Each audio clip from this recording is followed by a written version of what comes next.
Hi everyone, welcome to a new installment of our department's research seminar. This is the Department of Theoretical Philosophy at the University of Bucharest, Romania. And our research seminar is co-hosted with CELFIS. This is the Center in the Logic, Philosophy, and History of Science at the University of Bucharest. We're very glad to be able to run this for quite a couple of years now. And our seminars are sponsored by UEFISCADI. This is the local public funding agency for research, via a project whose code is PN dash 3 Roman dash P1 dash 1 dot 1 dash PD dash 2019 dash 0535, and we're very grateful to our public sponsor. And tonight's session is quite special. We have two fantastic speakers. This is Andrew Morgan from the University of Alabama at Birmingham and Ralph di Franco from Auburn University. And they will be speaking to us about disability rights, selective abortion, and expressive acts. Andrew and Ralph, we're delighted to have you, and take it away.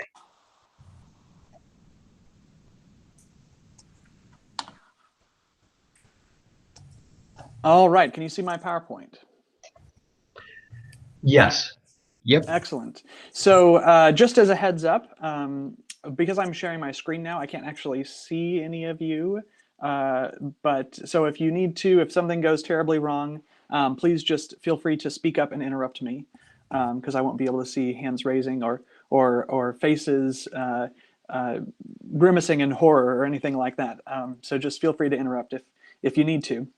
But it is a great pleasure to be here. We're happy to be speaking with you all, bringing to you some of our recent research applied to a new problem, a new issue that we have just recently been thinking about. We're very excited to talk with you about it today.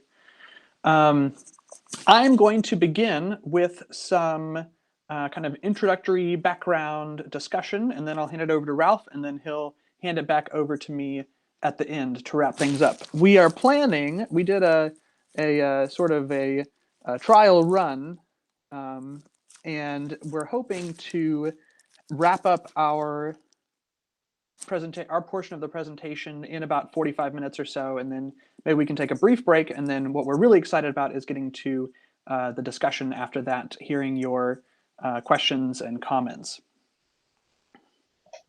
That's terrific. All right, so here we go.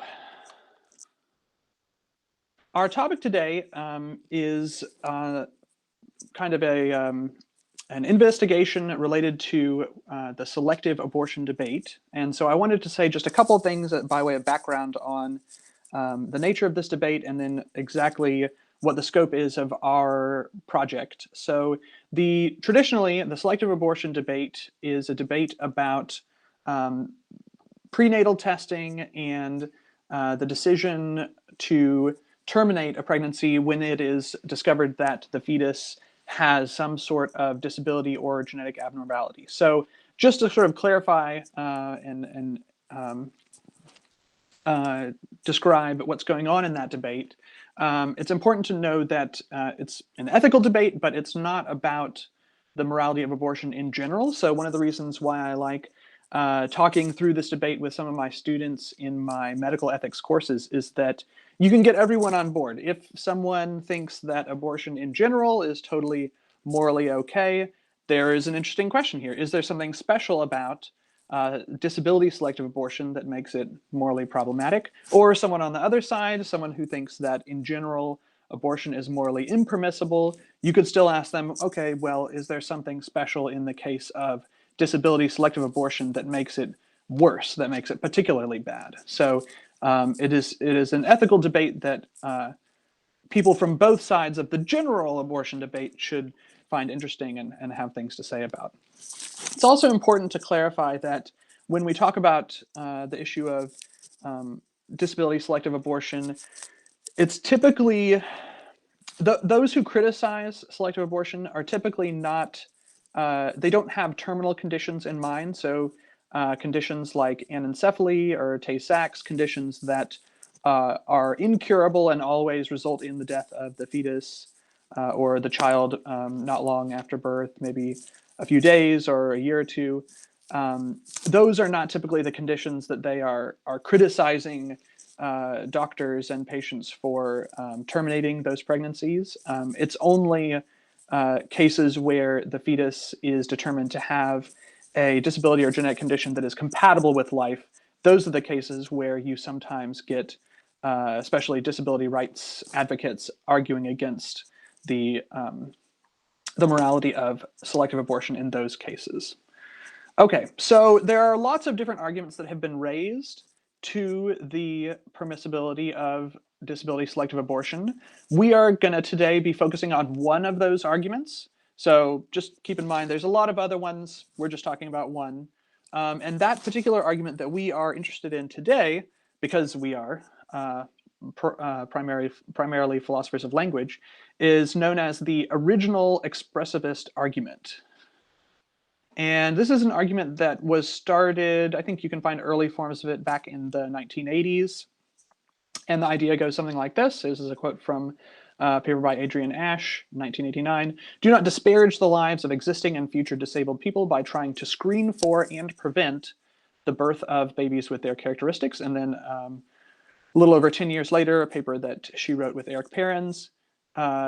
I've summarized kind of one of the key claims in that paper, which discusses the expressivist argument. Prenatal testing and selective abortion express a hurtful attitude about and send a hurtful message to members of the disability community. So a couple things to point out there is that the expressivist argument is trying to create a moral objection to selective abortion on the basis of some message or attitude being expressed towards the disability community. And it is about both prenatal testing to look for the traits and then selective abortion once it's found out that the fetus has them. Another quote from Adrian Ash, kind of clarifying why she takes this message to be morally problematic. As with discrimination more generally, with prenatal diagnosis, a single trait stands in for the whole. The trait obliterates the whole. With both discrimination and prenatal diagnosis, nobody finds out about the rest. The tests send the message that there's no need to find out about the rest. So there's this kind of reductive aspect to the practice that Ash thinks is derogatory and morally objectionable in a way that is analogous to other forms of discrimination. Okay, so that's a little bit of background, the classic debate and particularly the specific expressivist argument. So what are we doing today? What we are doing today is we are trying to answer a very specific question, and that is there a notion of expression in pragmatics and a candidate act, like a specific action in a case of prenatal testing and selective abortion, such that a plausible version of this expressivist argument may be constructed. There's a kind of intuitive appeal to it, but when you get right down to trying to analyze, okay, what is the notion, linguistically speaking, what is the notion of expression that we're appealing to here, and what specific action are we saying is the act of expression? It gets pretty tricky to figure out, how to make sense of this argument, even though it has a lot of intuitive appeal and it has stuck around for several decades in the debate. So in our talk today, we are primarily undertaking a philosophy of language investigation. I promised Andre, because this talk was taking place in the Department of Theoretical Philosophy and not ethical philosophy, that we would try to stay away from arguing for any ethical conclusions, even though this is the general topic is an ethical one. What we are trying to figure out is what can philosophy of language bring to this debate. So we're not necessarily going to argue for any conclusions about whether the expressivist argument is ultimately persuasive or succeeds. We're just interested in is there a way to even formulate a coherent version of it? Is there a notion of expression in a candidate act such that you could even get the argument off the ground to begin with in precise terms? So just as a way of by way of preview for the rest of the talk, now that I've gotten through some background information, Ralph is going to discuss a recent paper that came out just last year that is an attempt to grapple with some of the challenges to this expressivist argument. And in that paper, Gomez tries to come up with a new version of the argument that maybe can solve some of those problems using tools from philosophy of language. So he's going to discuss that paper and some of the shortcomings we think that it has. And then he's going to talk through some of the kind of philosophy of language machinery that we would like to bring to bear based on previous work that we have done on derogatory language in the past. And then I'll come back at the end and I'll talk through, okay, even if we can use these tools from philosophy of language, we have to still figure out what exactly the action is that is the candidate for being the expressive act in this case. And so I'll talk through some options there and conclude with maybe what we think are the most plausible candidates. If there is an expressive act that takes place in some of these cases, what is the most plausible option there for that? So with that, I will go ahead and turn things over to Ralph. And Ralph, you're just going to have to say next when you want me to go to the next slide. But it's all you now. Okay, let's jump over to the next slide. Okay, thanks, Andrew. So I'll be talking about this paper by Javiera Perez Gomez. When is the promotion of prenatal testing for selective abortion wrong? So here she's defending a version of the expressivist argument that Andrew mentioned. Specifically, she wants to make the case that encouraging prenatal testing implies a derogatory attitude toward the disability community, something to the effect that disabled people have lower moral worth, they're a burden on their families or caretakers, and shouldn't be born. Now, the paper does raise some criticisms against previous versions of the expressivist argument. And so that's why we think it's worth discussing. So first, Gomez argues that the earlier versions lack semantic support. That's to say they don't explain how a derogatory message is conveyed. They just make some assumptions about the kind of fill language element of the project, but they don't investigate that dimension very carefully. Second, she thinks that the previous versions rely too much on the expressive act causing harm to the disability community. And Gomez wants to resist appeal to harm because she argues that disabled people need not know about instances where genetic testing is done or encouraged. And so the practice of offering it need not be consistently harmful. It need not cause distress or material harm of any kind to members of the disability community. So in light of these considerations, Gomez holds that if promoting prenatal testing is wrong, it must be wrong independently of its effects, right? Just in virtue of its expressive dimension. Okay, so far, Andrew and I think, are in complete agreement with Gomez. So let's go ahead and jump over to the next slide and talk a little bit about the sort of fill language aspect of Gomez's argument.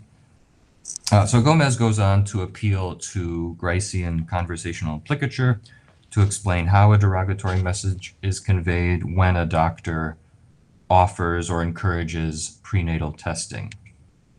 So that's to say, the doctor means more than what they literally say, right, when they offer prenatal testing. And again, the message is something to the effect that disabled people are inferior, they don't lead lives worth living, they're a burden, and so on. They lack independence, right? And this is all a good reason to abort rather than have a disabled child. So in implying this, Gomez suggests that doctors fail to act in accordance with a duty to obtain informed consent from their patients. And so the idea is that the doctor is getting the patient to consent to a procedure that is genetic testing, perhaps abortion as well, on the basis of misleading information. And it's misleading because, of course, it's just not true that disabled people's lives aren't worth living, that they're totally dependent, and so on. And further, such expressive wrongs occur independently of any negative effects. So that sort of expressive dimension of offering prenatal testing is present even if there's no uptake, even if the patient decides not to get the testing or not to have an abortion.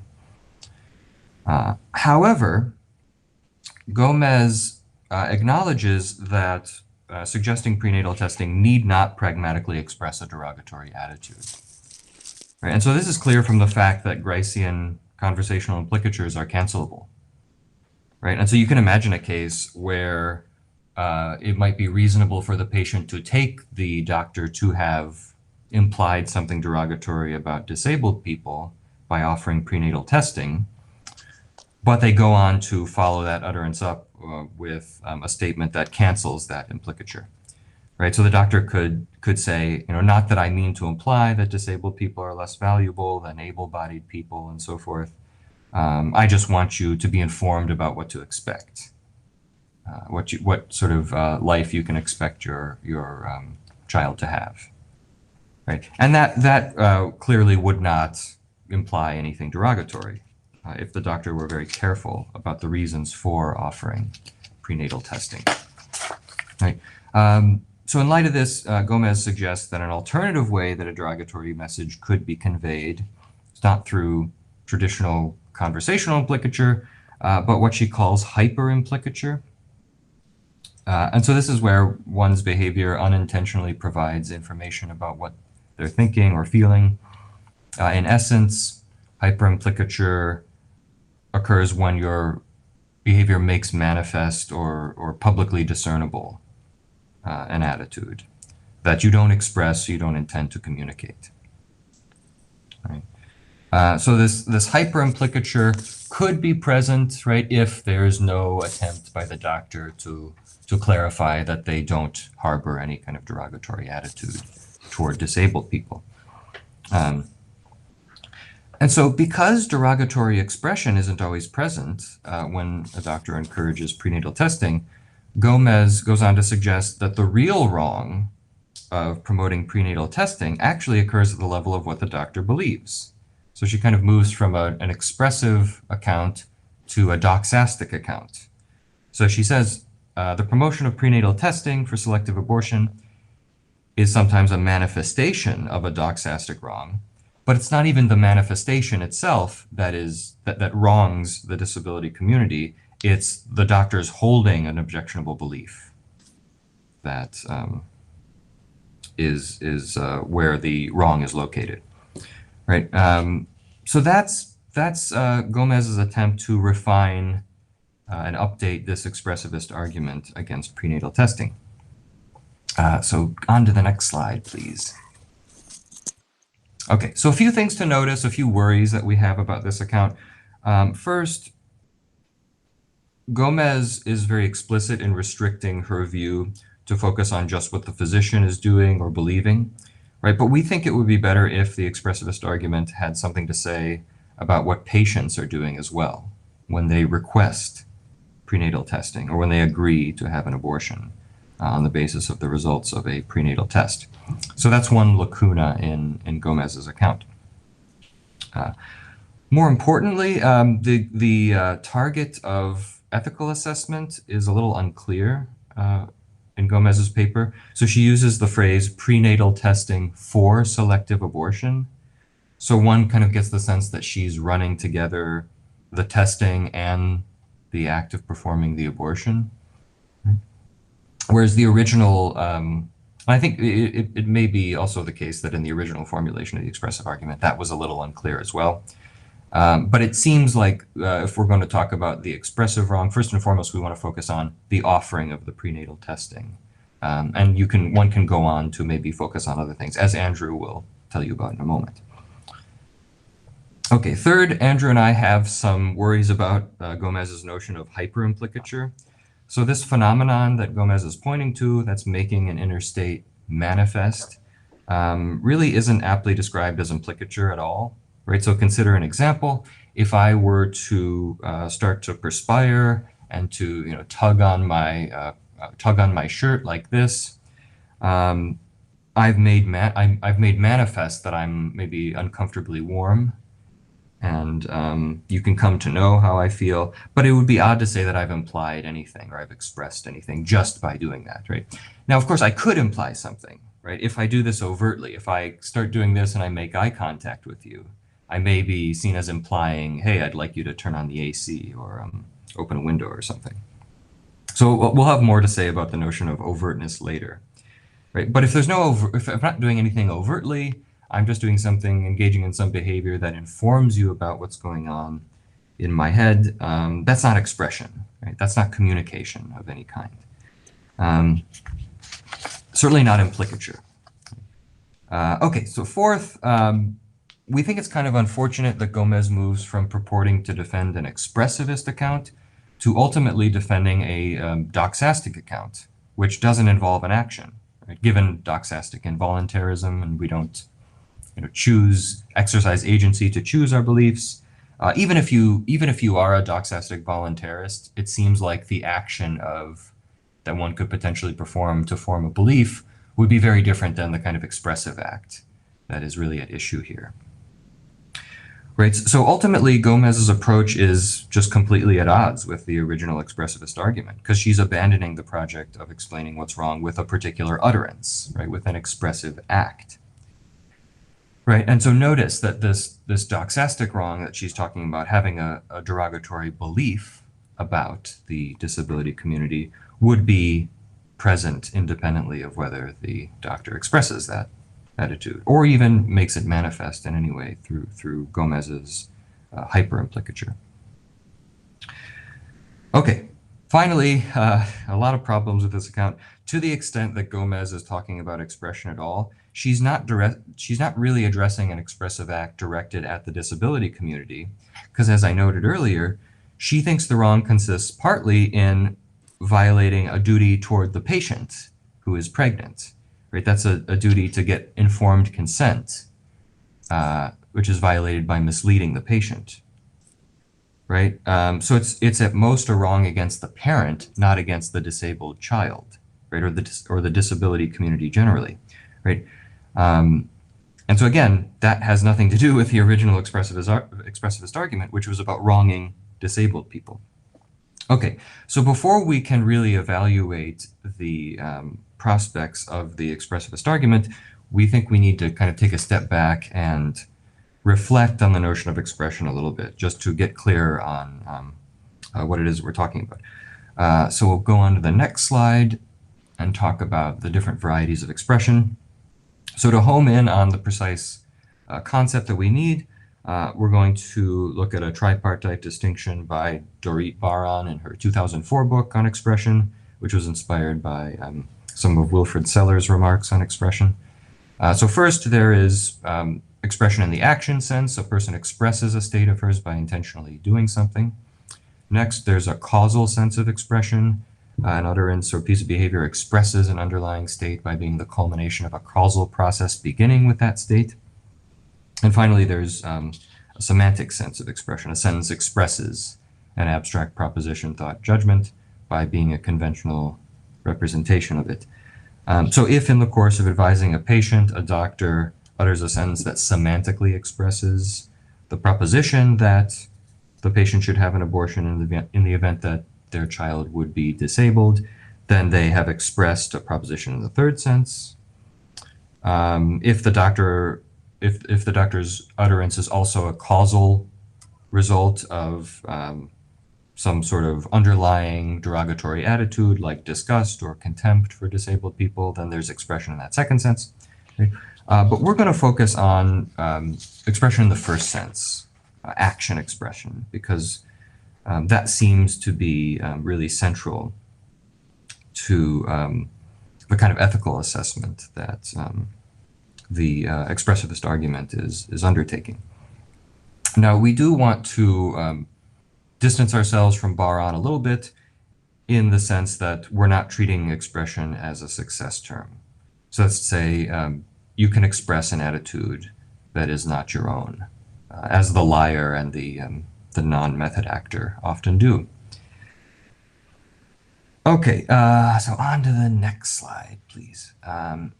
So we take expressive acts generally to consist in behavior that's designed by nature, convention, or an individual to display or manifest something. And so the notion of design is very important to expression. Without design, there's no expressive behavior.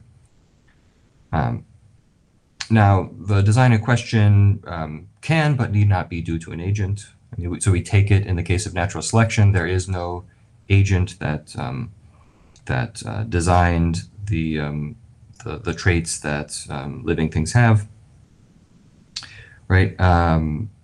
But still, evolution by natural selection has designed us in such a way, and lots of other members of the animal kingdom, in such a way as to allow us to express ourselves with certain emotional expressions that are encoded at the phylogenetic level.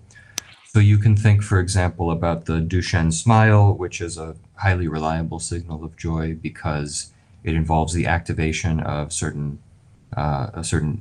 muscle group that cannot be activated voluntarily, and its design was due to biological evolution. You can also consider like other cases in the animal kingdom, like where this is something that Mitch Green talks about in his 2007 book on self-expression. Certain tree frogs have brightly colored skin, which signals something like, you know, don't eat me, I'm poisonous, to potential predators. Okay, so secondly, there's conventional design, right, which is another means by which behavior can get its expressive power. So the way this works is an action type is used widely with a certain regularity and whose performance is governed by norms, is going to be a type of conventional expressive behavior, right? So you just take the example like raising a hand to put oneself in a queue during the Q&A period of a talk, right? That's conventional expressive behavior. So finally, actions can be expressive by means of what we'll call individual design, and that's going to be the relevant notion here.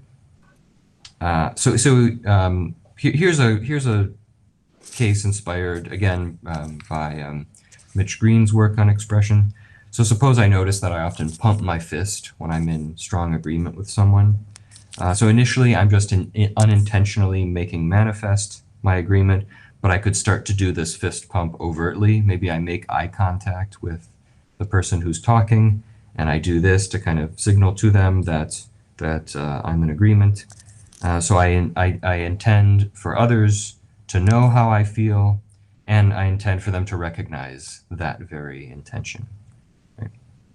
So more generally, here's the notion of overtness that we're adopting from Mitch Green. An action psi is performed overtly if and only if one psi is intending that A, something be publicly discernible, and B, this intention itself be publicly discernible as well.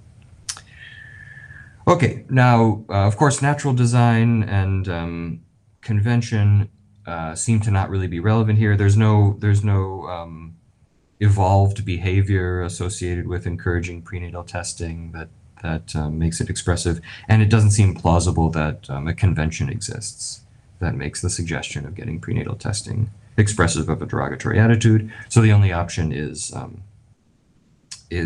individual design as the mechanism by which doctors could be expressing a derogatory attitude toward the disability community. Okay, so one more bit of theoretical machinery. So if you can go to the next slide, please. The issue is, we take it whether doctors are derogating the disability community. And so we think we need to say a little bit about derogating through one's expressive behavior. And so here's a notion that Andrew and I have developed in some of our recent co-authored work that we call expressive derogation. An agent A's overt expressive act constitutes expressive derogation if and only if A thereby intentionally signals a derogatory attitude phi directed at a target T, for example, contempt for T, and A's action constitutes endorsement of phi. Right, so we think the notion of endorsement is important to derogation because one could make manifest one's objectionable attitude in lots of ways without derogating. Right? So for example, if they're like seeing a therapist and they're trying to show the therapist what their derogatory attitudes are, not to derogate anyone, just to seek help in eliminating them, right? That wouldn't be a case of derogation, right? So we think endorsement is a necessary condition. Okay, so that's all just a lot of background about expression. Just to set up the final portion of the talk by Andrew, where he's going to talk about some of the candidate acts that are up for ethical assessment that could potentially be what is expressing the derogatory attitude. So I will give the floor back to Andrew, who will resume. Yeah, thanks, Ralph. So yeah, so this is a good place to pause for a second and just say, you know, this is what we're on the lookout for, right? If there is a way to construct an intelligible and plausible version of the expressivist argument that is sort of true to the original intent, as opposed to abandoning it and giving a different argument instead. Given what we understand to be the most promising definitions of varieties of expression in pragmatics, what we want to look for is some kind of action that involves this kind of overt intentional signaling. And in order for that expressive act to be derogatory, it would also have to, in some way, involve endorsement. So that's what we're looking for. And I've got some candidates here.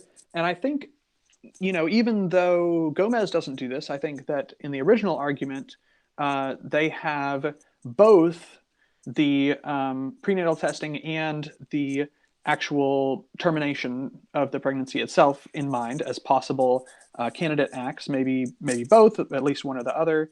And I think that the original argument is meant to apply to healthcare providers and patients. So here are some candidates. On the side of the healthcare provider, could it be the act of offering prenatal testing to the patient? That could be that overt, expressive derogatory act. Could it be the act of actually conducting the prenatal testing? I mean, depending on how you individuate actions, there could be several actions involved there, you know, drawing the blood, running the blood through the, the analysis, administering the, the different elements of the different tests. Different tests involve different. I'll get into the different tests here in a second, but could it be the act of offering the patient the opportunity to terminate their pregnancy after the testing has come back and has been positive for some abnormality? Could it be actually performing the abortion? So several different candidates there. Then on the patient side, could it be requesting or agreeing to the prenatal testing? Could it be requesting or agreeing to the abortion after the test has come back positive?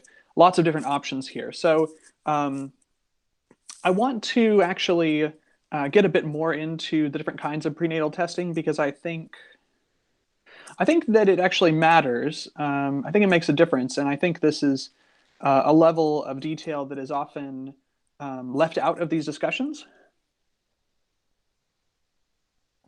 So,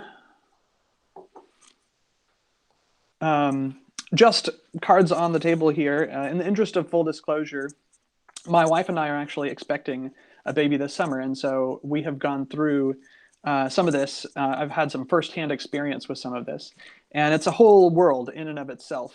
It's hard to express, I guess. It's hard to let someone know exactly what it's like until you've kind of gone through it. But I think it is important to kind of go through the different kinds of testing here, because they may not all be created equal in terms of being candidates for the expressive acts. So first of all, you have early on, very, very common to do what's called an integrated screening test. And it's called a screening test because it is not super accurate. It's got high false negative rate and also a decent false positive rate. But it's a way to kind of, in a very non-invasive way, it's a way to kind of do a first round of screening to see if the fetus is at risk for any particular conditions. So I say non-invasive because this only involves doing a blood test that is of the mother's blood.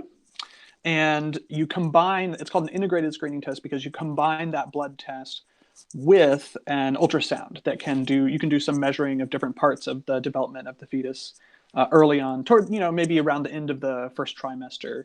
Sometimes this is called the first trimester combined test because it's done around the end of the first trimester and you combine the blood test with the ultrasound. Very, very common.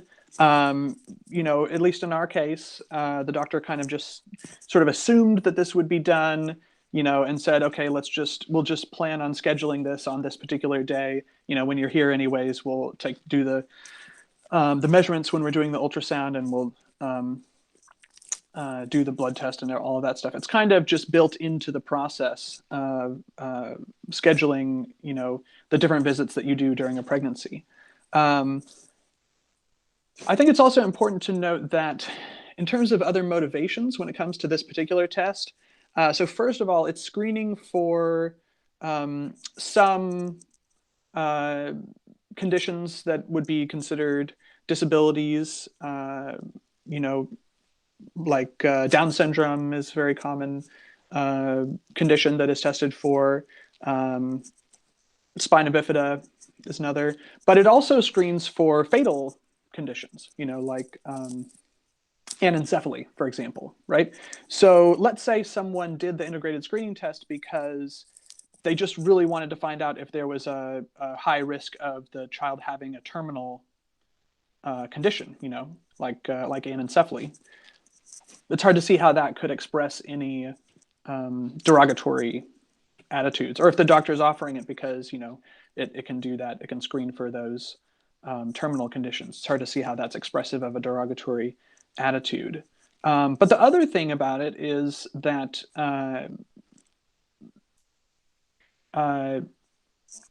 when you are going through the process of doing all these visits and things with the healthcare provider throughout the early part of pregnancy, typically there's only a limited number of ultrasounds that you get to have. I think in our case, if we had not done the integrated screening test, we would have only had 2 ultrasounds during the entire pregnancy. And ultrasounds are something that most parents value very much because it's a way to see the fetus and perhaps feel like you're interacting with it more, get more information about it, get more pictures of it. So even someone who didn't care anything at all for, getting information about the likelihood of any of these genetic conditions, or had no intention of getting a selective abortion, might want to do the integrated screening test just because it's another opportunity to be able to have an ultrasound. So all that to say, with integrated screening test, it's not invasive. There's no risks. It's very commonly done. It's almost the default to do this in the process of a pregnancy. And there are many different reasons why, many different motivations for why the patient would happily go along with the doctor's suggestion that this take place. Then there's cell-free DNA screening, which is also non-invasive. It's somewhat less common because it's a bit more expensive. It's often not covered by insurance, at least here in the United States. It is a bit more accurate than the integrated screening test. It's kind of the next level up in terms of accuracy. Still not 100, still not high accuracy. It's still considered a screening test as opposed to an actual test. There's sort of a distinction between screening and test when it comes to prenatal diagnosis. So not perfect inaccuracy, but a little bit more accurate than integrated screening, and also still non-invasive. And so you might think, well, okay, if someone goes on to the next step of doing cell-free DNA screening, which is where they take a sample of the mother's blood and then they look for trace DNA of the fetus in the blood to do another round of screening. You might think, well, in that case, maybe there's some expression here. It seems like someone who goes on to do this other thing, especially if they're spending more money on it, especially if they've already gotten negative results from the integrated screening test, maybe this is a candidate for an expressive act. Maybe there's some more overtness there in them indicating that it's very important to them to find out that the fetus has a disability, and for potentially to terminate the pregnancy. I guess the reasons why I might be hesitant to make that conclusion or to say that the message is unambiguous, there's a couple of reasons. First, that when it comes to cell-free DNA screening, it could be that the doctor and the patient, the only intention is to have more information about the fetus. So, the doctor may be very pro-disability rights, and the family may be very pro-disability rights, and just want to know whether the fetus has a disability or not, so that they can begin preparing, so that they can begin making connections in that community, gaining more information, establishing a support system. So if it's just a matter of wanting information, then it's hard to see how that could be derogatory. The other thing about cell-free DNA screening is that, and this is kind of similar to the first one, that there may be an alternate motivation entirely, which is that if a couple does cell-free DNA screening, they can find out the sex of the child, male or female. They can find that out much earlier than you otherwise would be able to in a pregnancy. So typically in a pregnancy, you would find out, if you want to know, you would find out the sex of the fetus during the anatomy scan, which is something that happens in the middle of the second trimester, so around 20 weeks or so. You'd have to wait that long. If you do cell-free DNA screening, though, you can find out the sex of the fetus right there at the end of the first trimester. So you could find out potentially 2 months earlier. And as I'm sure many of you know, for a lot of couples, this is really important. They really want to know. They want to start, imagining and making preparations and having, a crazy sex reveal party or gender reveal party, they're sometimes called. So this is a big motivation, I think, for a lot of parents, especially if they have, plenty of financial resources. A lot of them will just go ahead and do this simply because they want to know the sex of the fetus, and not for anything having to do with disability. So that one, again, I feel like it's a bit ambiguous. It's hard to say this is a clear case of derogatory expressive act if the doctor is offering cell-free DNA screening or if the patient's requesting it. It's hard to say. Then we get into more invasive kinds of testing. These tests, chorionic villi sampling and amniocentesis, are invasive. They do carry a risk of miscarriage if you do these tests, because you are actually getting samples from, well, in chorionic villi sampling, you're getting a sample of the villi on the fetal membrane. In amniocentesis, you're getting a sample of the amniotic fluid. So more invasive, and they do carry at least some risk of miscarriage with them. For that reason, they are not very common. Doctors are unlikely, in general, are unlikely to recommend it unless you have already gotten a positive result on a screening test. So if you get a positive result on an integrated screening test, if you get a positive result on cell-free DNA screening that says, yes, the fetus has, whatever, Down syndrome or spina bifida or anencephaly or something like that. If you get that positive test, because those are just screening tests, there is a relatively high false positive rate. And so the doctor might say, okay, if you really want to be sure, we can do this more invasive test, but it does have these risks, right? So you might say in that case, because these tests carry more risks, they're more invasive, maybe if someone is willing to do them, or if a doctor is recommending them, that might indicate that there is a more of an attitude of thinking that disabled fetus is unwanted. Maybe that is more overt. Again, I think there may be other motivations for doing it if you just really want to know. But it's hard to see if someone is very pro-disability and they just want to know for sure so they can make these preparations. It's hard to see why, if they want to keep the pregnancy either way, it's hard to see why they would risk losing the child, right? Just to know, right? It seems more likely that someone would undertake that risk if they just really didn't want to have the child with a disability, and so they were kind of okay with losing it. And I wanted to use an example from this book. So this is a book, I put the cover over here on the other side of this PowerPoint, and this will be a good place to wrap up, I think.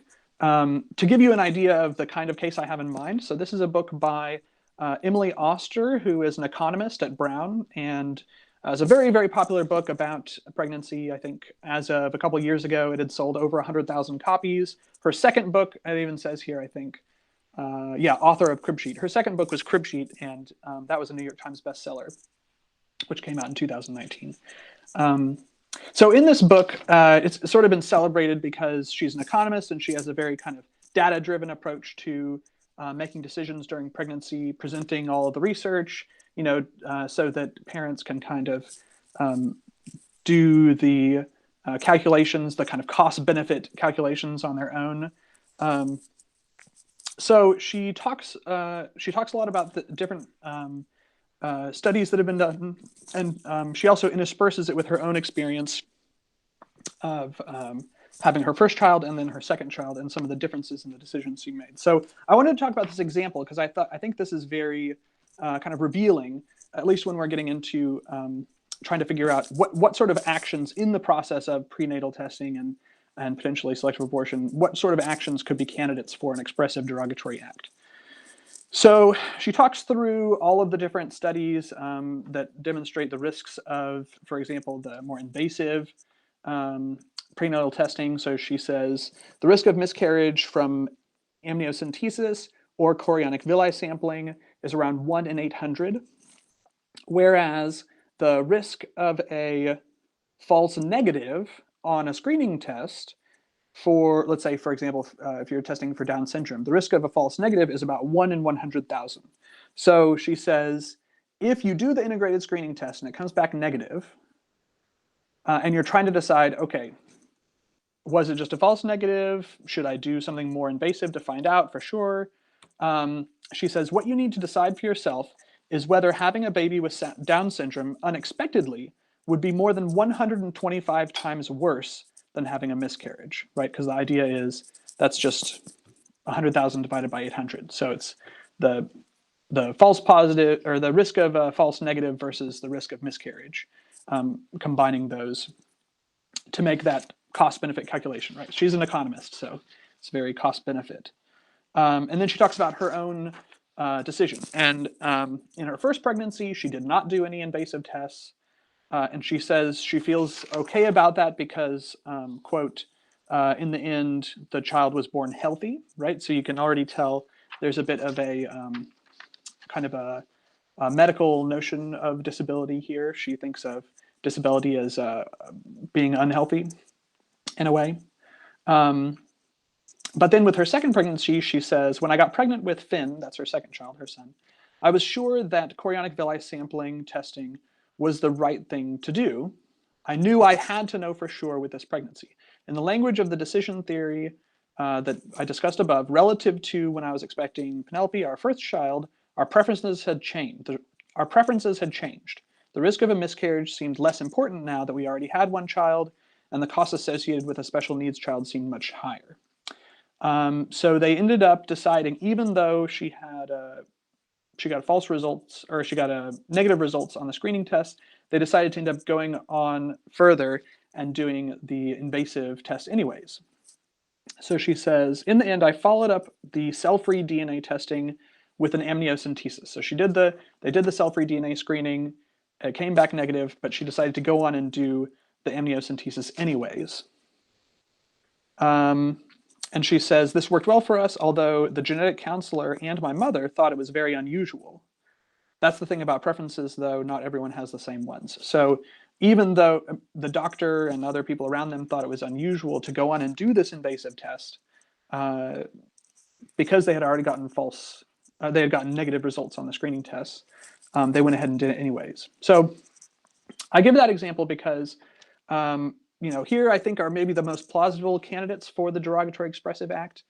Of course, if, like Gomez talks about, if the healthcare provider or the patient talks explicitly about, okay, we're going to do prenatal testing for selective abortion. Like, I want to do this test because if it's disabled, I want to terminate the pregnancy. Okay, that's pretty overt, right? But that's not very common. It's very unlikely that you'll have a healthcare provider say that. It's very unlikely you'll have a patient say that. So what's another candidate for a Derogatory Expressive Act? Maybe if the healthcare provider offers invasive prenatal testing that would be unusual given the circumstances. So if all the screening tests have come back negative and they say, well, still, you might want to do this invasive testing because, then you can, what's the language she says here?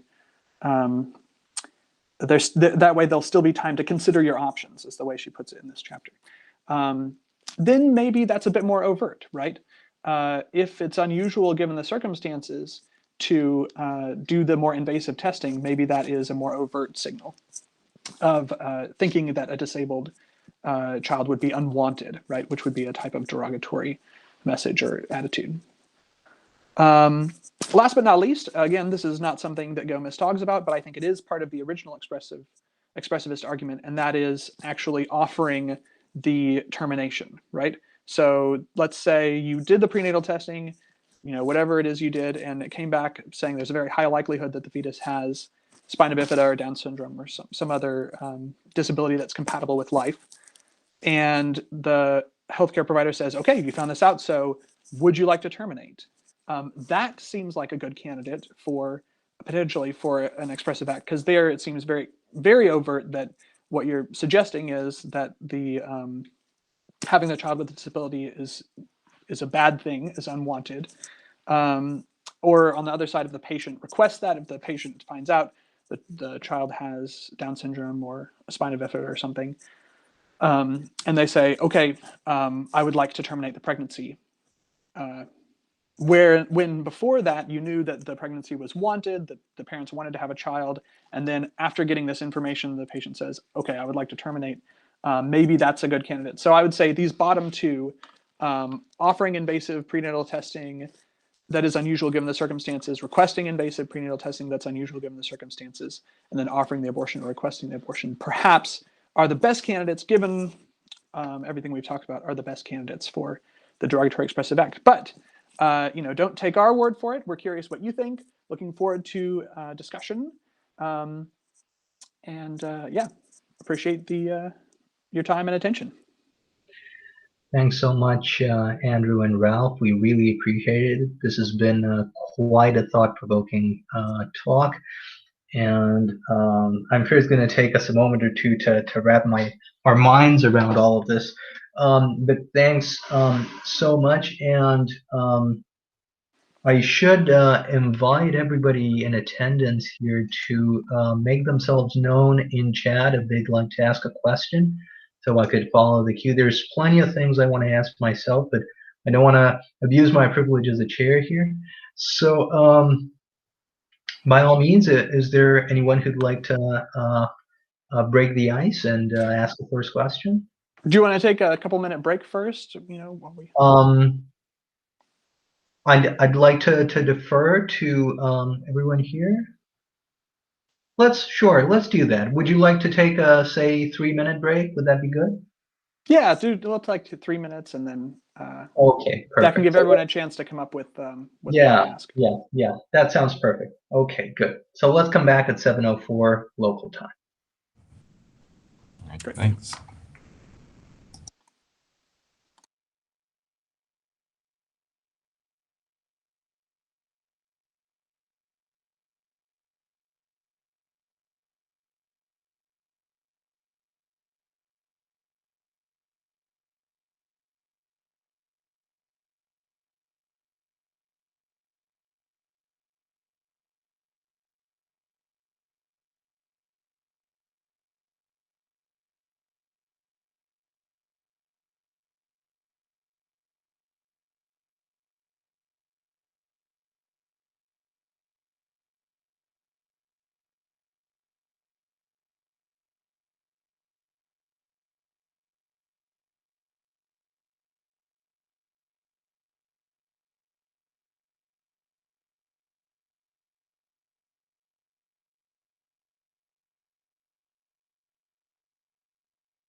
Okay.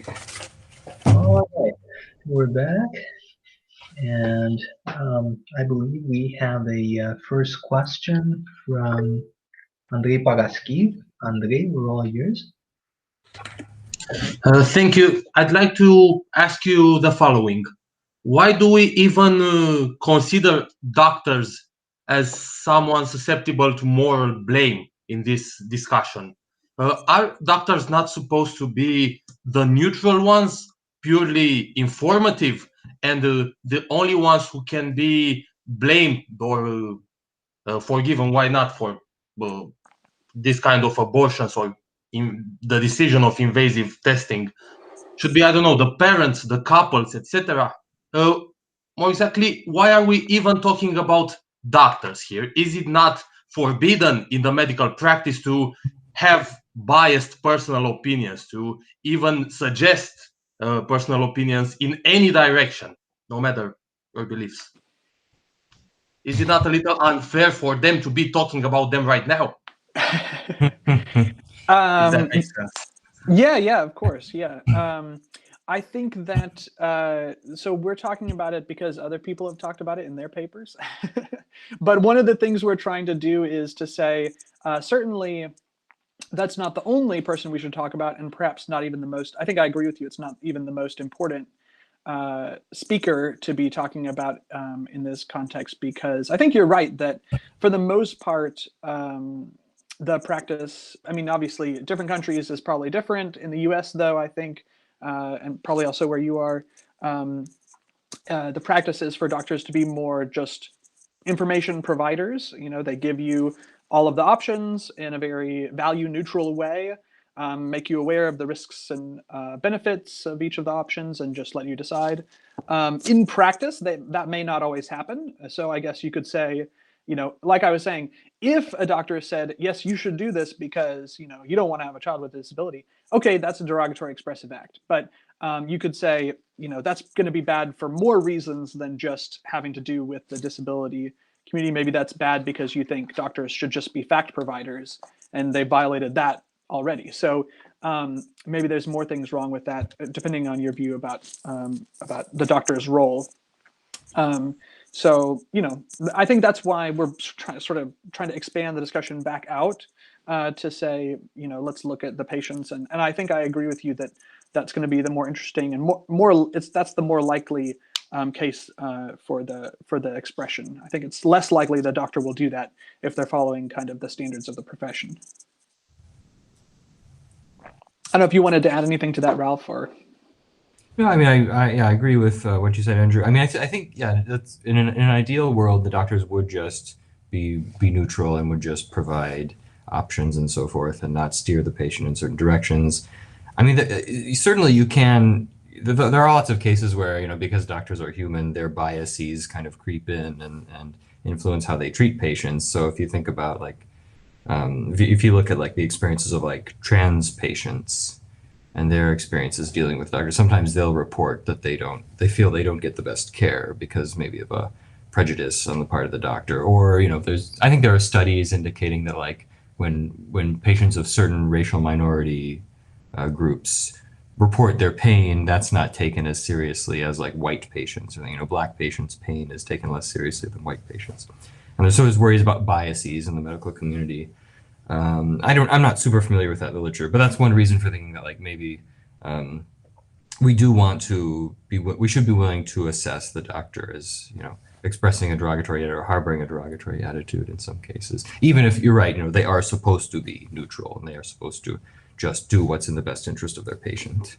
And I will just add briefly before we go to the next question that one of the reasons for the original disability rights critique of selective abortion back in the 80s and 90s and even into the 2000s, Adrienne Ash's critique was because she thought that genetic counselors were giving biased information and paternalistically, you know, pushing patients into getting more terminating pregnancies of disabled fetuses more often. And so that was part of the motivation, I think, for the original argument. That may be less common now, and certainly it's probably less common in different places depending where you are. Where we are in the South, in the United States, that would be very uncommon for a provider to recommend an abortion. And different countries, I think, are different as well.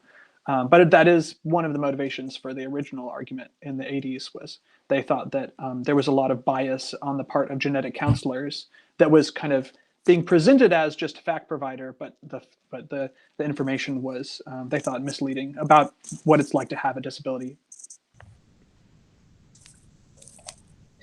All right, thanks so much. And I couldn't help noting that it's precisely maybe because of this backdrop of assumed objectivity and value neutralness that if a doctor displays their maybe otherwise implicit attitudes, that just makes it so much worse, right? So yeah, okay, thanks so much, Andrei. And I believe we have a comment from Dan Zeman. Dan, we're all ears. Thank you. Yeah, hi, thanks. Thanks, Andrew and Ralph. Nice to meet you. That was very interesting. I mean, I don't think I have a question. Maybe just like a little comment. So I think I find myself in agreement with your with the general line of your presentation and the critique to Gomez. And you know, it was really interesting the way you tried to pin down exactly what is the candidate act that is, you know, supposed to carry the derogation. And it seems that it was really hard to find what that is. So I'm just like maybe thinking that suggests in a way that maybe the research should be kind of modeled on in a different way, because it seems to me that you're modeling on, I don't know if you're like implicitly or explicitly, you didn't say anything about that, but like maybe implicitly you're modeling this capturing this expressive derogation thing on slurs or something like that. Maybe that's not the way to go here, because slurs are it's pretty easy to identify when somebody's slurring or something like that. But with this kind, as you've shown convincingly, I think, with this kind of acts, when take the simple case when the doctor says like, you should do a prenatal screening for this and that, and then it's not immediately clear whether there's a derogatory thing behind it or not. So maybe here the model would be something, like code words or dog whistles or something like that. Something a bit more subtle in a way than slurs, because then you can have there's obviously in those cases, it seems to me, I mean, I don't know the literature very well. I'm sure you know it much better than I do, but there seems to be like a complicity or something complicit between the utterer and the audience. And then you say something, you also have the possibility to kind of back off, saying, hey, I didn't imply anything, I didn't say that, I was just like making a statement of fact or whatever.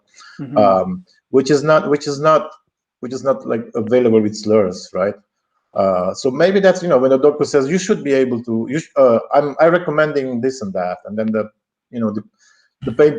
patient would, depending on the background beliefs and something like that, the patient would say like, yeah, I understand why you're saying that, and so on and so forth. So the act kind of lands where it should be, where it was intended to land. On the other hand, if the patient is doesn't harbor this kind of attitude, it was like, hey, what are you saying? And the doctor then can say, I was just saying that for the sake of the health of the baby or something like that. Does that make sense? I mean, it's just a suggestion. I don't know how to flesh it out properly, but yeah. Do you want to say something about that, Ralph? I mean, I've got some comments too, but sure, yeah. Just one distinction that Andrew and I have tried to motivate that might be relevant here. So on the one hand, there are slurring words, conventional vehicles for derogating particular groups, and you're absolutely right. An account of slurring words, conventional slurring words, is probably not going to be very useful here.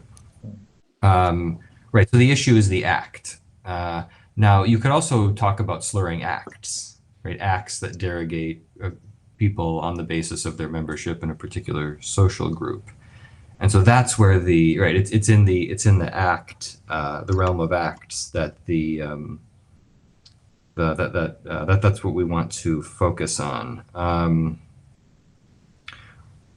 Yeah, so if the expressivist argument is correct, then doctors are slurring maybe the disability community or something along those lines. And so that's kind of what the definition of expressive derogation that we've formulated is meant to capture, how one can derogate a group through one's act by endorsing a derogatory attitude toward that group. And that can be done in a variety of ways. You could use conventional language for disparaging them, or you could do so in other ways that aren't so conventional. And it would be in this kind of more idiosyncratic, not conventional way of disparaging the disability community.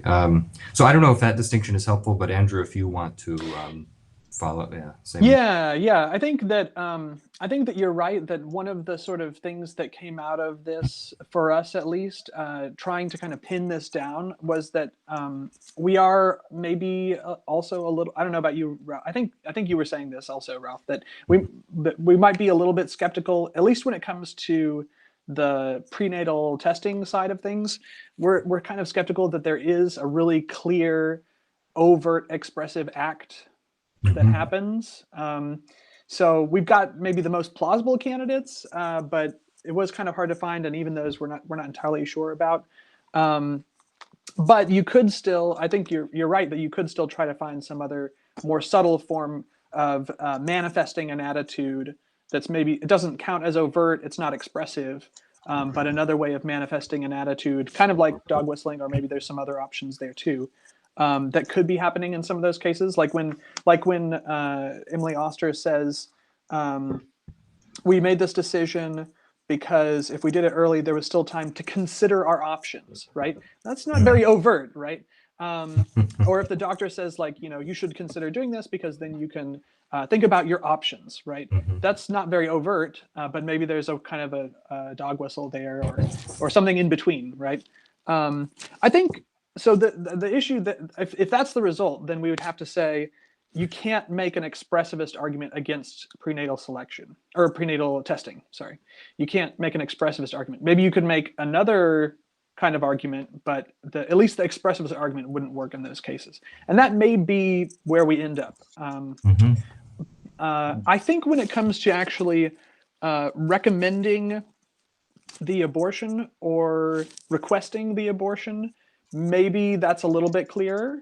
So I think it's interesting that Gomez doesn't really talk about that, because I think that may be a little bit clearer candidate, because at that point, presumably, you know exactly what disability the fetus has.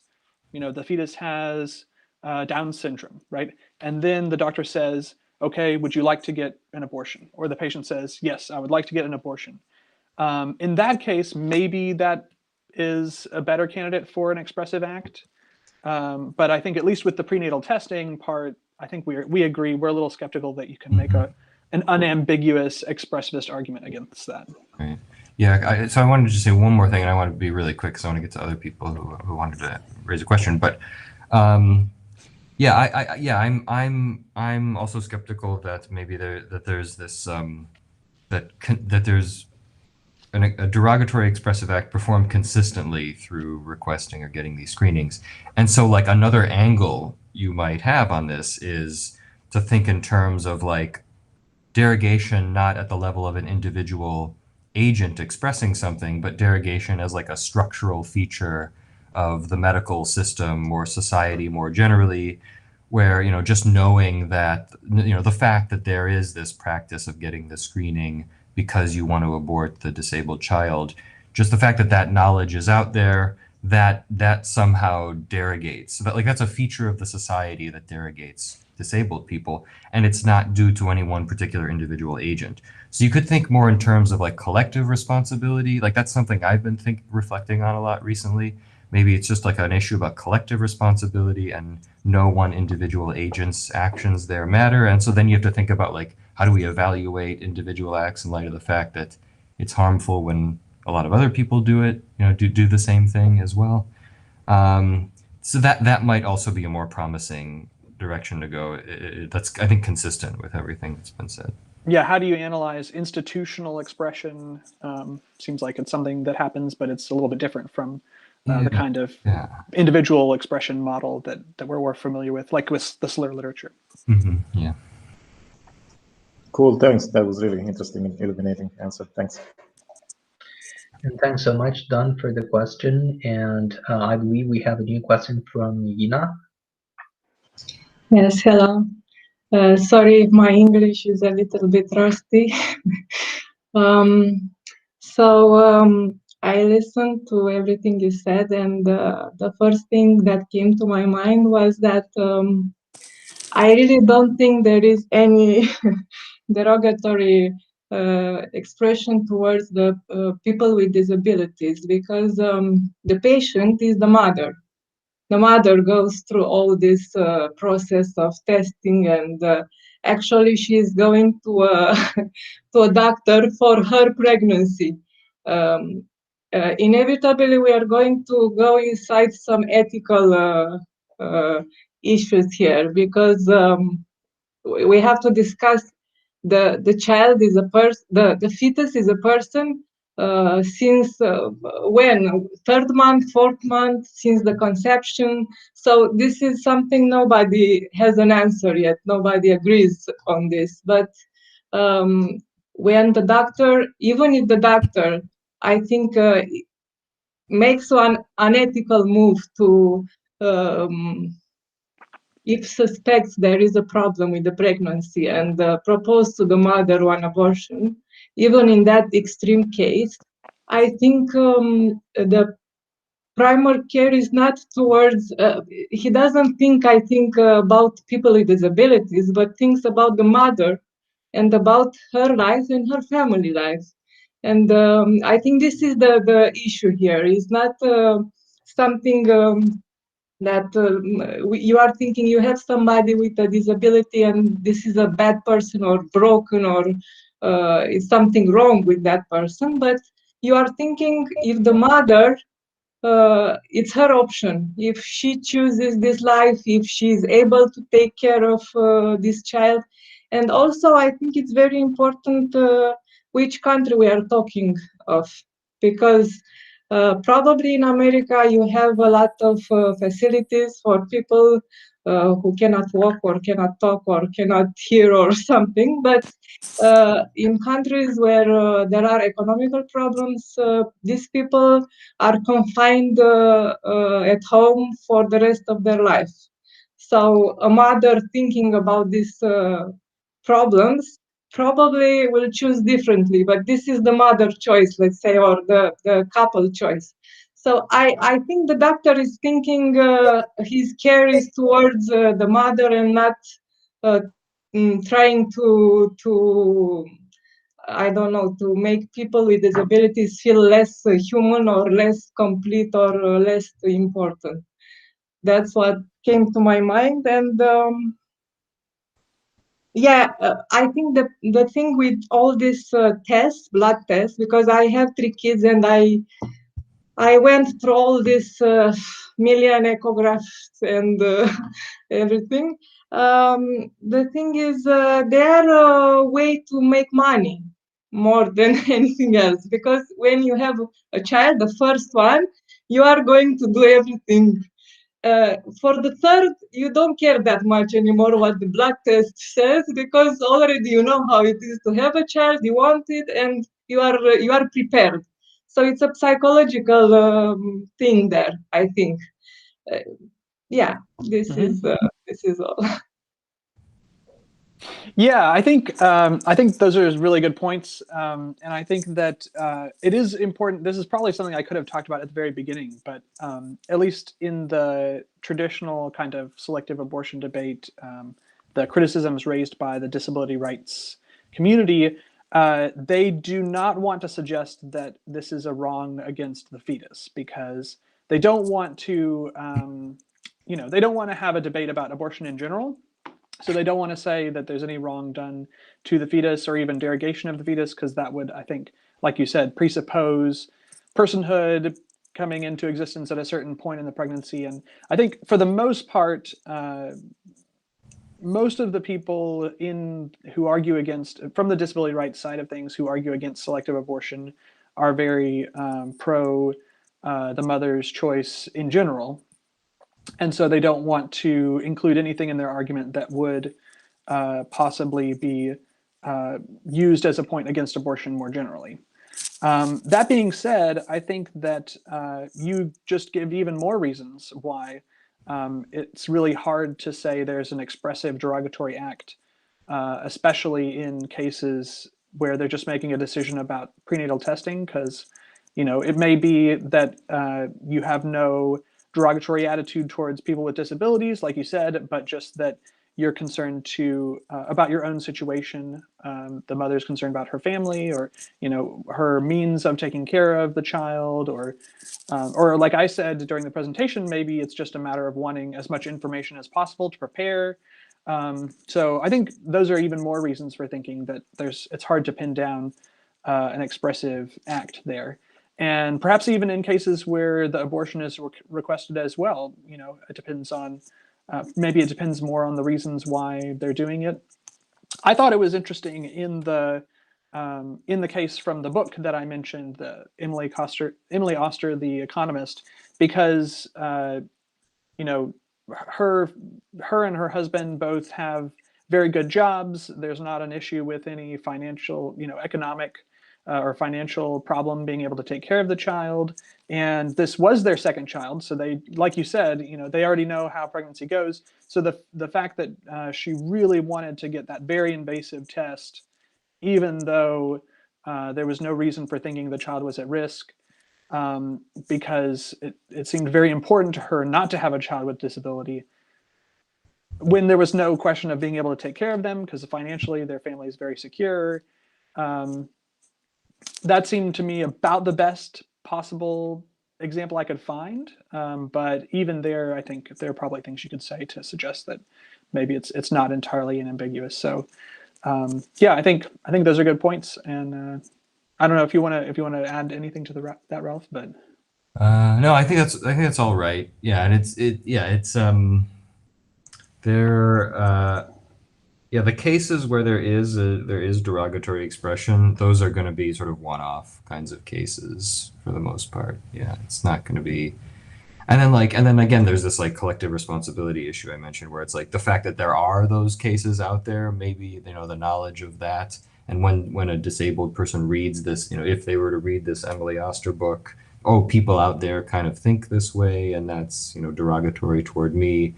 That's definitely that would be the victim of the derogatory expressive act, is the extant disabled people.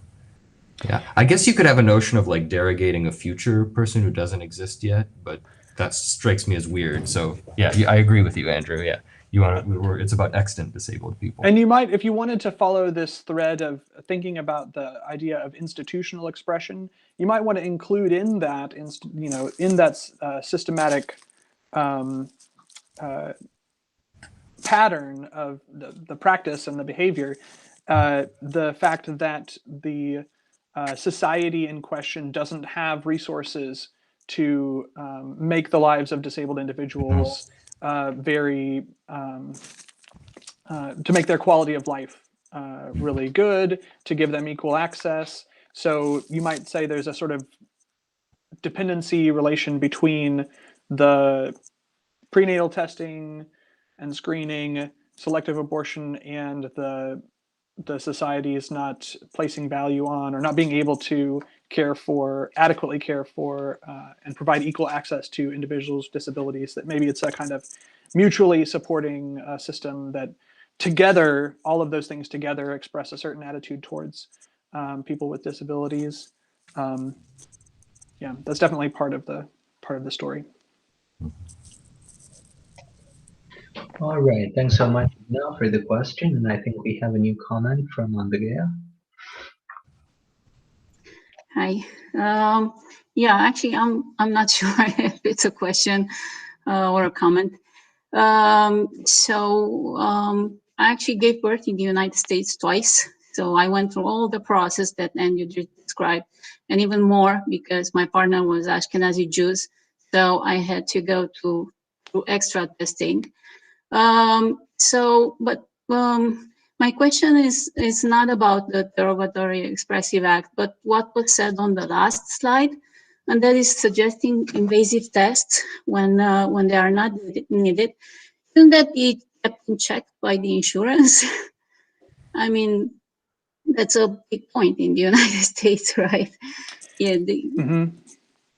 Yeah, and it depends on how old the mother is. So if for a mother who is older, the prenatal screenings have a even higher false negative rate. And so sometimes more invasive tests can be covered by insurance if the mother is older. But in a lot of cases, the more invasive tests, or even like the cell-free DNA testing, are not going to be covered by insurance.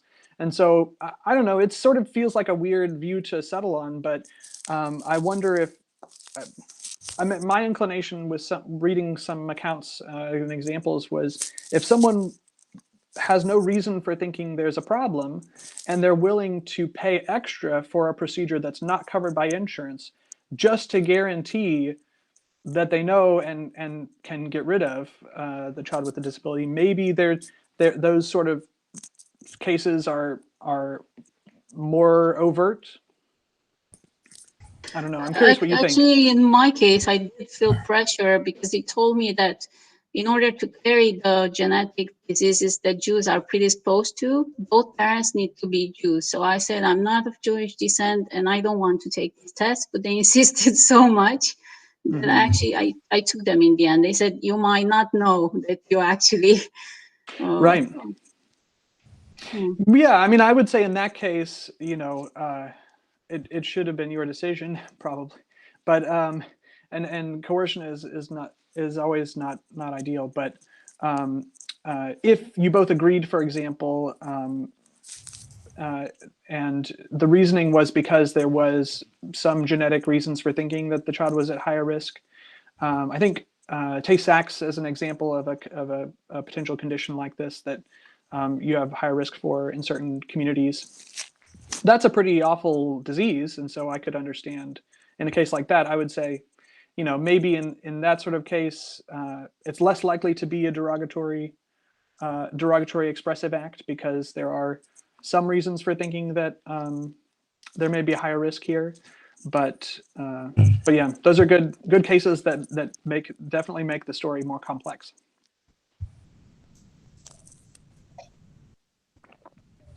All right, thanks so much. And Ralph, would you like to add anything to that? Or? No, I'm gonna just defer to Andrew on a lot of these questions because I don't have kids and I'm not planning on having kids. So Andrew is the expert here when it comes to these tests.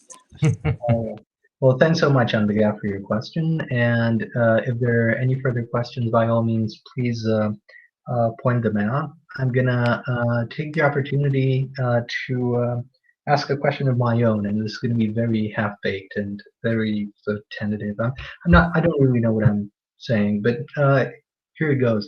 So it might just be a weaving together of some half thoughts that, anyway.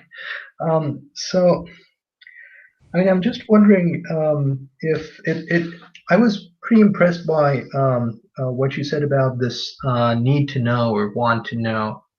Okay, because it would seem that this is always around for the take-up as a possible alternative motivation that a physician might have to recommend screening, or that a parent might have to ask for screening.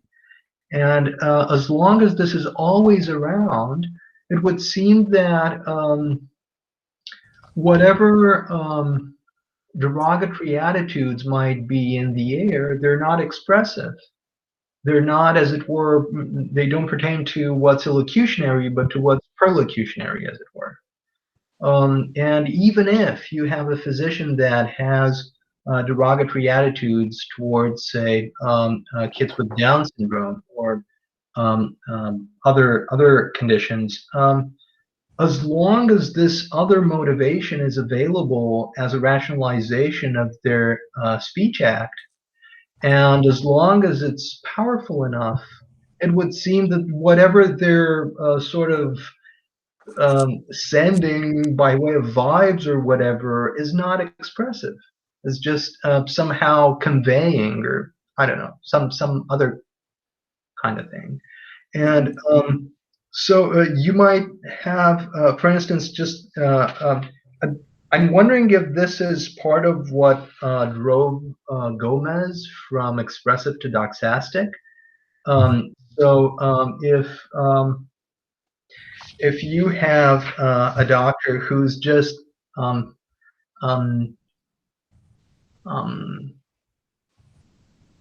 some sort of eugenic slant, and thinks that kids should just not be brought into this world with severe disability conditions. But if they manage to walk the line so that they can always retract or backpedal, or they can always say, well, I didn't really mean that, or as long as they're just tipping that line of luckily invoking the right motivation instead of the wrong one that's really animating them, right?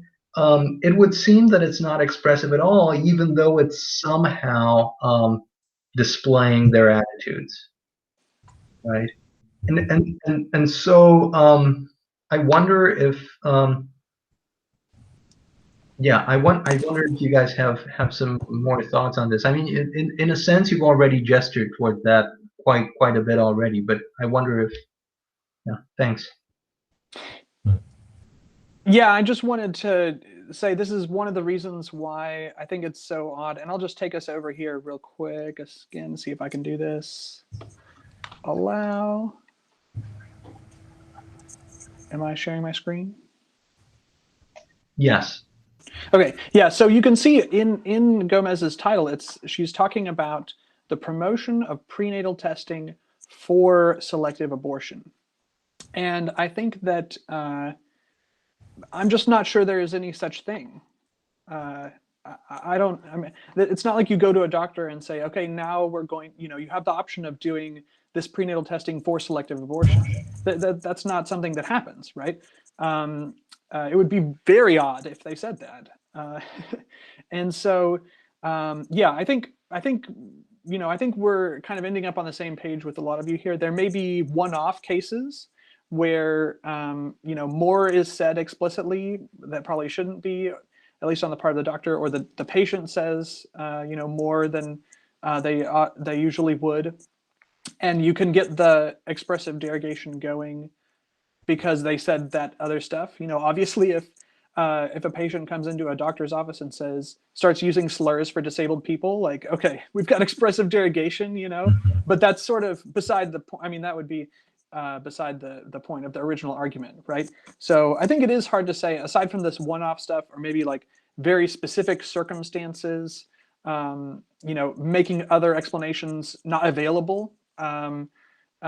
It's very hard to say that there is an expressive derogatory act either in offering or asking for prenatal testing. I will just say though, on the side of the institutional stuff, even though this other explanation is always available, oh, we just wanted more information or whatever, there's a lot of research that's been done on just kind of gathering statistics about the rates at which fetuses with disabilities those pregnancies are terminated. And and I think this is a lot of the motivation for the original argument, if you are a member of the disability rights community and you say, okay, they always have these other explanations, but look, 70% of fetuses with Down syndrome end up getting aborted after prenatal screening is done. This is the real reason, there's a message that's being sent by kind of the practice as a whole. And there again, I think we'd have to sort of move into the more kind of institutional type of expression, the collective action stuff, rather than, because I think you're absolutely right, Andre, that it's really hard to say that each individual act has some expressive quality to it when there's always all these other explanations, all these other reasons. I'm still playing around with the idea that maybe in the case of asking for the abortion after you find out the disability that the child has, maybe that could have some expressive quality to it. But I think at least in the case of the prenatal testing, it's really tough to make that case. I don't know if you wanted to say more about that, Ralph. Yeah, I agree with what you suggested, Andre. Right. So what was I just going to say?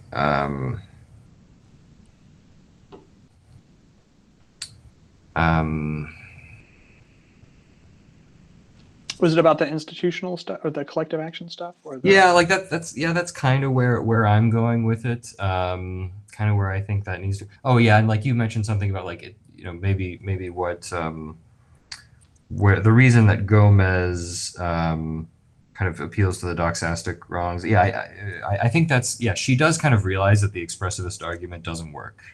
I think she kind of comes to that conclusion, but but then she's like, yeah, but maybe there's this expressive thing going on with like violating the patient's rights. It's a very, very weird and frustrating paper because she still takes herself to be defending it. She still calls it an expressivist view, and I think is just deeply confused.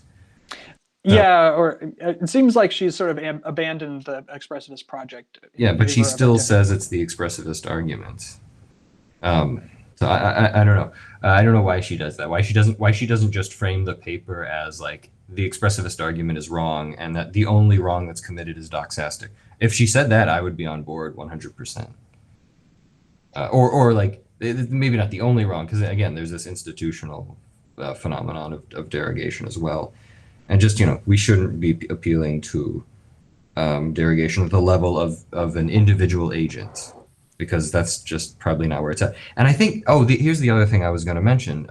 One thing we didn't talk about at all, and I just haven't read about this, I just need to do some more research, is like, how do doctors respond to critics among the disability rights community? You kind of suggested something, Andre, where it's like they could always follow up things and say, well, I didn't mean to suggest this, and I just think, maybe one thing they would say is, I just think it's very important that patients be informed for the sake of patient autonomy. Maybe that's what they would appeal to. And I think most doctors, if they said that, they probably would be saying that in good faith. They're not just trying to deflect criticism. Maybe they really do believe that it's just good that patients be informed. And then it's like, if the patient decides to make it, to do something about the terminate the pregnancy, that would be their right to do so. And but that's something we'll have to look into more, is like how are doctors who offer prenatal screening responding to members of the disability rights advocates? Yeah, because I just haven't really looked into that at all. I don't know if you have, Andrew. All right, thanks so much. And not to bug you guys too much, I was wondering if I could ask a little follow-up, a short one. So, of course. So I was thinking about what you guys were saying about institutional messaging, and I was thinking about what Andrew said about the actual frequencies of performing terminations on the basis of test results that prove to be accurate, say. Well, we have no way of knowing, but there seems to be, so tell me if this is wrong. This is just I don't know, a wild thought, okay, and very tentative. On the one hand, it might be that the actual numbers tell one story, right? So at the advice of their physicians, parents choose a certain course of action. And it might be that each and every physician that when they impart these results, or even at an earlier stage when they somehow in conversation taking the tests emerges as a plausible route to take, there's always this kind of plausible deniability that's baked in, right? And if there's plausible deniability at each and every at the level of each and every dialogue between doctor and patient, it's hard to see how that can aggregate in an institutional messaging that's not also plausibly deniable, right? And it would seem as though then the discrepancy between the actual numbers and the plausible deniability of the messaging might somehow be relative to the background sincerity conditions of the community. So in a community where a lot is left best unpacked, right? Things like this could more often go seamlessly than in a community where everything is shouted out in the open. And so I'm just wondering. Yeah, just for some context, I haven't done a lot of research on this, but there is a really fascinating article that was in The Atlantic last year that was talking about this issue, specifically in the case of Down syndrome.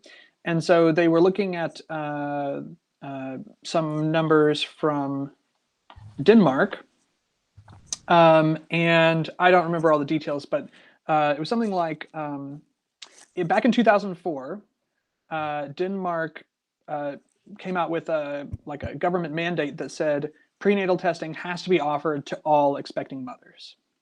Okay, it has to be offered, and that's definitely not true in the United States. Not everyone has. First of all, we don't have a social government-run healthcare system, but yeah. So Andrew, just to clarify, when you say it has to be offered, that's it was up to the mothers to decide, right, whether they take it or not, or. Yeah, it was available to all mothers. Okay. Screening for Down syndrome, and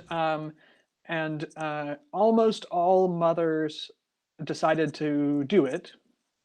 and 95% of mothers who got a positive result that indicated the child would have Down syndrome, 95% decided to terminate the pregnancy. And this is in a country where, you know, they have a very good social healthcare system, government-run healthcare system. You know, people with disabilities get a lot of support, and there's not a lot of overt discrimination towards them. And yet you have these numbers, right, which are very startling. And because of that, the number of people in Denmark with Down syndrome has, as you can imagine, dramatically decreased. In the United States, where not everyone has access to prenatal testing, and of course there is no government-run healthcare system, according to this article, the best estimate for the termination rate after diagnosis of Down syndrome was 67%. So you know, between those two cases, it's like, okay, the stars are aligning for a very clear kind of institutional expressive act in Denmark, because of the context and everything going on there. In the US, maybe a little bit less clear because there isn't as much government support for people with disabilities, and the numbers are not quite so stark, but that's just kind of gives you a taste of the kinds of patterns you could try to start uncovering if you wanted to get into this question about institutional expression. But isn't there, I mean, I know next to nothing about this, but I mean, I can only assume that in the informed consent literature, you'd like to make as much info available to clients or patients or whatever as possible. So, I mean, that's always around some kind of pragmatic justification for the state's right mandate, right? I mean, yeah, it's definitely at least, well, yeah, I mean, this is the whole question of systemic, you know, discrimination. Is like you know, there's no, like, making the screening available, there's all kinds of good justifications you can give for it, but then I guess there's a question about how do you react when you start getting certain results, you know. So yeah, definitely complicated question. Plenty of more questions to ask, but I promise I'll just send them in an email. So thanks so much to you guys. This has been quite a tour de force. We genuinely appreciate it. We're very grateful. And I see that Google Meet has no applause button, but I'm sure everybody's joining me in thanking Andrew and Ralph for their talk. Thanks again, and have a good night. Yeah, thanks for having us. Yeah, thanks for being willing to have this talk at a time that I think is kind of like reasonable for a talk and where we are, but like maybe not so reasonable for you all. So we really appreciate it. It's Thank you. Thank you. it's our pleasure. Thanks so much. Take care. Bye. Thank you. Bye.